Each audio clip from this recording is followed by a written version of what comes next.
Hey, welcome everybody to week number 8 of the NFL season. Philly Sports Wave. I'm your host, Charles Souders, and we are joined by the very, very scantily dressed Rick Starfish. What's cracking, Rick? I forgot to pop this open there for you. Yeah, that expose it. Get that hair out. Yeah. At least you got the Eagles swag on, dude. I'm not gonna lie, I'm a bit hungover from Halloween. I got my NASCAR ball cap and my Shooters Shoot t-shirt that I'm rocking right now. It is freezing in my house. I'm actually going to turn the heat on finally. That's funny because it's just been hanging up, and it's one of the, you wait till football season gets cold, so all your real football gear can start to come out. Yeah. And it's this shirt that I'm wearing, which has that. Yep. I was like, I've been waiting. This is one of my favorite ones because it's so comfortable and warm. Dude. And I was waiting to pull it out for a month and a half now. Nothing is better than November, got a six-pack next to you. You have the softest type of sweats on. They're probably hideous to look at. You don't want to wear it when you go out. Usually, at least my sweatpants are. Yeah. These eyes on. Yeah, I'm wearing those.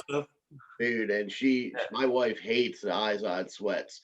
They're ugly. They're ugly as hell. The colors is shit brown, and it's just, but they are so soft, and nothing is better than laying around watching football in those. They have nacho cheese stains on them, probably that are never going to come out. But it is Sunday. It is Sunday morning. It's almost 11 o'clock.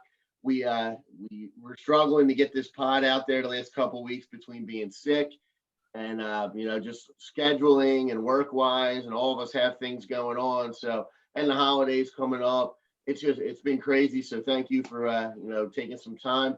We're just going to do a quick breakdown. We're going to do quick 20 minutes for everybody, just to give them an idea so I can get this posted by 12 and get some lineups in there. So we will get started. Let's just go into it the way that we do most weeks, and we're just going to dive right into the quarterback matchups for this week. If you guys are new to the site or new to the podcast, check out our site, phillysportswave.com. You'll see a write-up weekly where we give sleeper picks, and sleeper picks are, in fact, sleepers. They're people that we don't expect to usually blow up, that we think are going to actually be worth the cost of admission for your daily fantasy sports lineups. And with that being said, the whole goal is to move them into a lineup with their studs, the people that are going to perform, your Devontae Adams, who are going to blow up. So every week, myself, JB, who is probably laying in a ditch somewhere because this fucking guy didn't even know that it was Halloween yesterday. He said, "Hey, dude, you get a chance. Can you sneak out a little bit? Talk to the wife, see if you can sneak out for the Penn State game." And I was like, I got a fucking 2-year-old, man. It's Halloween. Oh, dude, I completely forgot it was Halloween. So that's the type of mindset this fucking guy's in. So who knows? He likes to party, man. He's not responding. He likes to get it in. Not responding to text all morning. So yeah.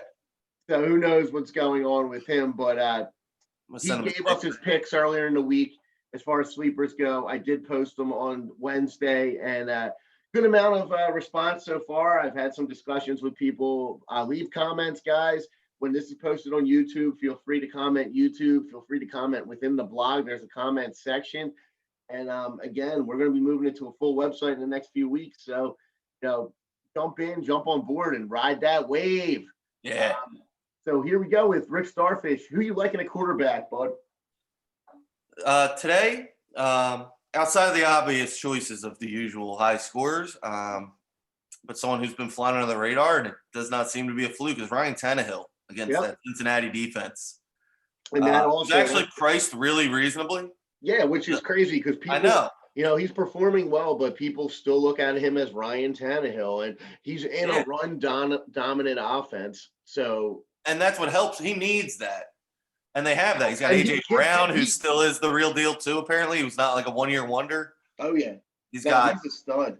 He's got Jonnu Smith, who's reliable in the red zone. So that's what JB's bread and butter was, stacking Jonnu Smith with Tannehill. That's his play of the week. Is it? And I think it's going to be a popular play just because of how low the cost is.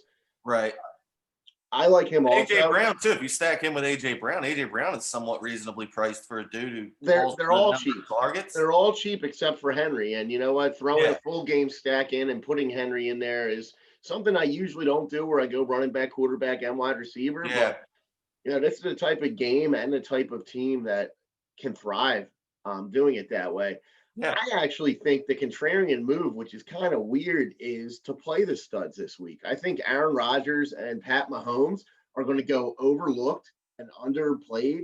So you're going to get them at sub 8%. And I mean, that's enough to say right there. If you get now, the only difficulty is Pat Mahomes. I think that dude's playing one half. You're not going to risk him to be on the field against the Jets. But one half of Pat Mahomes might be a 4-touchdown half. It could. Yeah. I those think blowout games are always so weird because you get the dude who it's like a fluke and they run for 3 touchdowns for some fucking reason. Yeah, but I mean, I can see. But I can see I can see the Chiefs completely blowing the doors off the Jets. Yeah. Wow, big shocker. It's a 20-point spread. Right. And this is an Andy Reid show-off game. He's going to be throwing the ball. Of the NFL season, and we have a 20-point spread. It's ridiculous. Yeah. That's 2007 Patriots lines. That's exactly. And but that's what the Chiefs are now. The Chiefs are the NFL's showstopper. I think they're healthy. I think if you want to roster Mahomes along with Hill, and again throwing those running backs, throw CEH in there, throw Le'Veon in there. You know that this is the game where Andy Reid, who's a player's coach, is going to get Le'Veon in that end zone. And Le'Veon's only priced at like 46 or 4,300 or something like that. You can he's real cheap. And definitely throw Le'Veon in a lineup with Mahomes and with Tyreek. Today is a Le'Veon screen pass day where he takes one from like the 45-yard line and runs it in. Yeah, and you know what? That's good enough for me. Yeah. I am completely cool with playing A-Rod and Mahomes in a majority of my lineups. As far as the low cost guys, it's unfortunate that Wentz is in the Sunday night matchups because if you're doing like the late swap, we were texting about that earlier this week between A-Rod and Wentz. Yeah. Yeah, and Wentz, I love Wentz. But it sucks that he is only going to be available in some contests. He's not in the Millie Makers. Millie Maker this week on DraftKings, by the way, guys, it's a $10 entry. So it's a half price what it usually is. I don't recommend throwing all your money in that because it's very difficult to win. But if you're risking $10, you can build some really contrarian lineups and just it's a lottery ticket for you. Yeah, you roll the dice. Exactly. Joey B, I think this is a game where he shines, man. Yeah, I think this is a game. Whole game. Yeah, I'm thinking about full stacking that game. Tennessee's defense isn't what it was before. No. So I definitely think he's going to be able to shine. I'm looking at stacking Joey B with a couple of his low price wide receivers, putting Henry in the mix, doing a full game stack. And then, as you said, Tannehill's kind of the guy to go with. What are your thoughts on Tua? I don't know, man. It's always what do you do with the? He's facing the Rams, right? Yeah. The one thing that is you're going to get rushing yards. So in playing him, you're not going to get like a complete zero, a complete dud. I could see him having like a solid, like he throws for 225 and maybe 2 touchdowns. If he gets 2 touchdowns, then dude, that's well. He'll run one in. So that's something that's something I think would be worth giving a look. Again, we're trying to speed this pod up, so that's all I got for quarterback. You got anything else? No, I'm good. I was going to name Burrows too, and you said it because I think that whole game is kind of intriguing. So all right, let's roll a running back. Who is your sleeper? Jonathan Taylor. Okay, I like today. He hasn't really busted out yet. He's consistent. He hasn't really like shit the bed too much. Mm-hmm. But I think today's a day where he gets in the end zone. Has like 20 carries for like 110 or something like that. It's his backfield. He's he's facing Detroit. They're not going to stop him. That's the law of averages. He carries the ball too much to not, Exactly, and that's also JB's running back pick as well. So I think you guys are 2 for 2 now in positions. That's something where it makes me think that the ownership's going to be high too, because you two usually don't agree that often. So the fact that you're both on them makes me think that a lot of other people are going to be as well. All right, so fuck Jonathan Taylor. He's an asshole. The ones to really look at, I guess, also are Jamal Williams filling in for. Yep. So, and keep an eyeball and before they start. Tevin Coleman's coming off IR. Yeah. So to kind of touch on Jamal Williams, I got a text from our boy Jesse Blade a little bit ago. He said 31 mile per hour sustained winds is absurd. 31 sustained. Oh wow, that's in Green Bay. Holy shit. That's a Jamal. That's a big fucking deal. Yeah, it's going to be a Jamal Williams running the ball game. That's Jamal Williams and Devontae Adams slant passes. Yeah, exactly. Devontae Adams is having a Michael Thomas game today. Yeah, Minnesota sucks. So, so the Green Bay offense, Jamal Williams, I agree, low cost, put him in there. I already told you about Le'Veon Bell. Dude's reaching the end zone at least once, 4,600 cost, pencil him in. CEH, I think he's still going to get a majority of the carries. I'm not ready to abandon ship on him. I think Andy's going to look to really help the rookie out and make sure his mind's okay by getting him the ball. And my dude, J.K. Dobbins, I've been high on him all year. Ingram's out. Ingram's out. It becomes Gus Edwards or J.K. Gus gets a majority of the snaps, I think. But between JK the 20s, the handoffs, and JK, I think, is going to do the most with what he has. The Steelers, they're the Steelers defense. They're good. But I think that's going to help lead to a very, very decent ownership for J.K. Dobbins if you want to pencil him in. And his cost is still minute. He's still at like a $4,700 cost. He's going to get vultured at the goal line is the only risk. Exactly. But I mean, if it happens, he'll get all the carries between the 20s. Well, the problem too is Lamar. Right. Lamar's going to run the ball in. Yeah. So I've heard he's fast. Yeah. And he's very, very fast. Yeah, he's quick. And their offense isn't clicking like it did last year. So this is the type of game where I think they want to prove it to the world that they can still hang and they can still hang. And they're 4-point favorites against an undefeated team. They're 4-point favorites against an undefeated team in the Steelers, Baltimore. So something's up. Yeah, that's Vegas telling us something. I don't know, but I digress. Do you have any other? Sorry, my idiot cousin was texting me about. He's not an idiot. He's actually very smart, but he's texting me right at this time about fantasy stuff. So I'm reading it too, and I'm like, oh, what are you talking about? Yeah, that guy. Well, what do you or your cousin think about wide receivers? That's good. Again, it's a shame the Eagles game is late because of some of those, but Rieger and Travis, I got both of them as if you do a contest with the Eagles, lock and load. I'm loving Jefferson. I love him every week, but going against Green Bay, just because I think that Thielen is going to get the attention of the top cornerback in football right now, and that's going to leave Jefferson as the go-to in the Minnesota offense. Thielen also only got a couple more weeks in him before he starts really breaking down, in my opinion. Yeah. So they really need to incorporate Jefferson more and more and more. So I think Jefferson's my go-to. Devontae Adams is going to get his. He's the highest costing wide receiver. Yeah. It's going to be one of those things you just got to pay up. Everybody's ponying up for him, and you just have to do what everybody else is doing because the dude's going to get numbers. Right. I'm going with the sleepers on every other position, and then he's like the flex that you just put in there. Exactly. Cherry on top. I mean, unless he gets injured. Right. That hamstring goes wonky on him. But at you and everybody else, there'll be a small minority that doesn't play Adams. What are your thoughts on Peoples-Jones for the Browns? Because here's the thing, Baker Mayfield with ODB out. Well, OBJ. So Beckham's ODB. Out, right?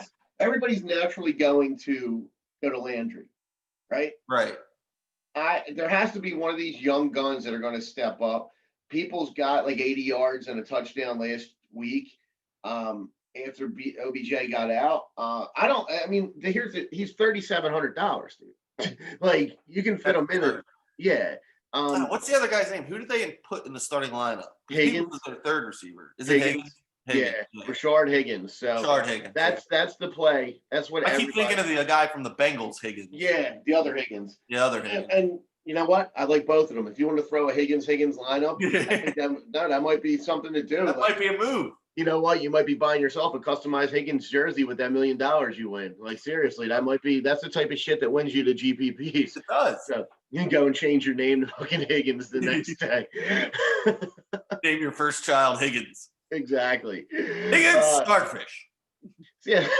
And Berkey likes Ayuk. He likes the San Fran. Okay. I think he's kind of thinking San Fran's offense is going to get back in gear, like you were saying with Coleman.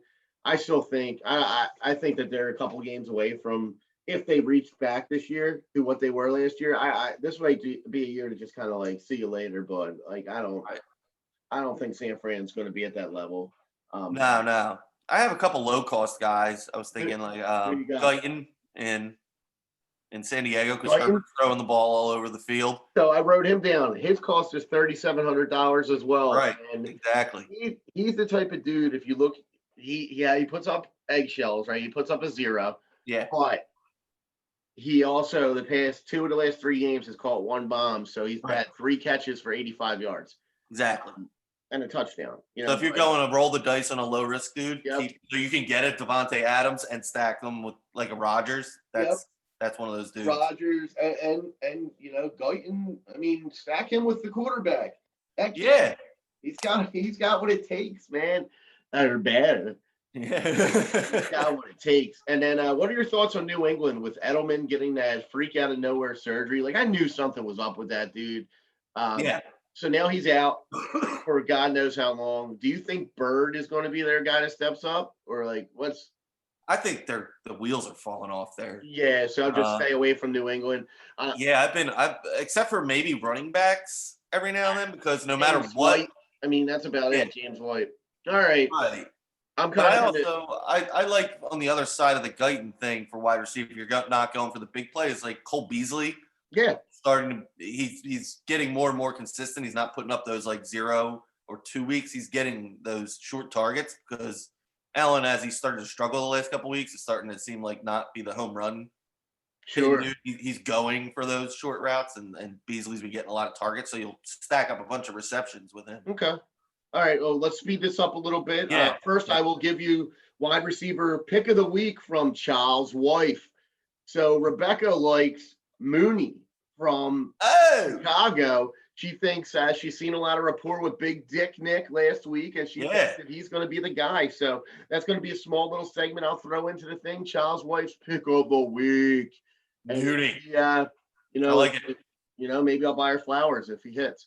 Probably not, but I might. Who you liking at tight end? Tight end is, who do I got here? Hunter Henry, I like this week. Okay, it looks like you like that game in general. I like that game and the Tennessee-Cincy game. Okay. Obviously, I think Mark Andrews has one of his signature games too. Yep. Because those games are always like dog fights, and somehow somebody always hits the ball in the 5-yard line. Sure. And they just beat the fuck out of each other. So I think, and Mark Andrews hasn't had one of those games in a little while. So I thought he would against the Eagles, and he didn't. Me too. But he got hurt. Didn't he get hurt? And they just kind of like put him on the shelf for like 2 quarters and then brought him back. Yeah. Yep. Burke likes Jonnu Smith, which we already talked about in detail with the Tannehill stack. I like Darren Waller. I think this is the week where he comes back as the high cost guy. Yeah. He's the center of the Vegas offense. Low cost, I'm liking Schultz. I think that he's the only Dallas Cowboy that does anything against the Eagles offensively. Just because my long-standing thing with rookie quarterbacks and dumping it off to tight ends. Yeah, that's kind of always been the weak position for coverage for the Eagles. Yeah, I think Gronk absolutely gets Gronk on Monday Night Football, but again, it's not on most of the slates. But Gronk is going to kill it against the Giants. Yes, and he's been getting. You see he's getting targeted more and more and more. Yep. And then my low cost, extremely low cost, $2,500. Again, going back to Big Dick Nick and those Chicago Bears. Cole Kmet, Notre Dame dude, $2,500. He again his numbers have been rising over the last couple of weeks. We all know Big Dick Nick likes going to the tight end. He's going to use this kid. The kid got talent. I watched him at Notre Dame. He has the athleticism that Nick likes. he's going to start using them. Watch these numbers go up. Play them while you can get them for 2,500. That's funny. He's the Trey Burton of He is. there. Like Trey Burton was here when we had Ertz. And Yep, exactly. Defense, I mean, dude, it's play Kansas City against the Jets. They're playing the Jets. Me and Burke both said it. I like the Eagles against the Cowboys with their rookie quarterback. And I like the Buffalo Bills against New England. Do you have, I don't want a big synopsis, but do you have anybody other than them three? Actually, I think defense is a chalk week. Yep. That's exactly what I'm looking at too. Yeah. All right. So none of them are like superly high price because they're not, So we already know you like the Chargers game, Chargers Denver. That's one of the 3-4 o'clock games. Weather permitting too. I got to check the weather there because it might be the fucking apocalypse out there. Yeah. But, we got Chargers Denver, New Orleans, Chicago. I love the Saints and Chicago matchup. I think that's going to be underlooked by many. And then we have 4 o'clock San Fran, Seattle. Stack up Seattle. I think we're going to see one of those runs for 3 or 4 games of Lockett and Russ like we get every single year. 1 o'clock matchups. I'm loving the Green Bay matchup against Minnesota. I like the Browns versus Vegas. One thing, though, we're talking weather. It is raining in Cleveland. It's nasty. Baker Mayfield might not be somebody to go to for the start. We might want to look to just avoid that passing game. That's why I like Waller. I think Waller is going to get those receptions out of the slot position, tight end position. He's going to be the only guy from Vegas that can do anything. Maybe Renfro gets a little bit. Jones out of the backfield, perhaps. Fly Eagles fly. I love the Birds at 8 o'clock. Detroit Indy, we've talked about a little. I mean, we don't really have to go in depth on anything. No. I like Cincy, Tennessee. I think that game's going to be fun. Okay. So just a couple quick things. So for all of our listeners, we're going to let you go put your rosters in. I did want to say, take the time on Tuesday, get out there, vote. I don't care what side you vote for, but get out there, do your civic service, put a vote in. There's been 65 homicides in Philadelphia in October. I saw that John McNesby put that on Facebook, called it the social experiment that is Philadelphia right now. Yeah, I saw that. What it looks like. 65 homicides. Again, it's ridiculous, and that's not picking one side or the other. There's too many dead bodies on our concrete. Start getting your word out there and start, trying to make a difference. And with that, going back to sports, because we don't usually get political, check out the Union playing tonight, 7 o'clock at night. They're playing the Columbus Crew. That's something we're going to dive a little bit more into. We're going to talk some soccer. Not many people have outlets to go to discuss that. If you are into soccer, Sean Brace does something awesome on 102.5. The Gambler, Fox radio station. So they do awesome coverage of the Philadelphia Union. So just recommend that because I'm a soccer fan. And then as far as we go, Starfish and I are going to be putting out some baseball pods in the next couple of weeks. We're talking baseball free agency. We're talking JT Real Muto. Postseason awards. Let's talk about what the Phillies can do. Let's talk about, in general, what's going to go on in MLB and start moving to get this full website up and posted. Get ready for Thanksgiving. We're going to have some awesome podcasts midweek, getting ready for the Thursday night slate for Thanksgiving in a couple weeks. This is our time to shine. We love this time of year. Winter meetings coming up for baseball. We're in week 8 of the NFL. Baseball season's over. Basketball season is a couple months away. Hockey season is a couple months away. It's football season, baby. Football. Time to shine. Everybody, keep on keeping on. Holla at you, white boys. Get out there and vote on Tuesday. Catch you later. Yay. I see you shaved, too. Woo-woo!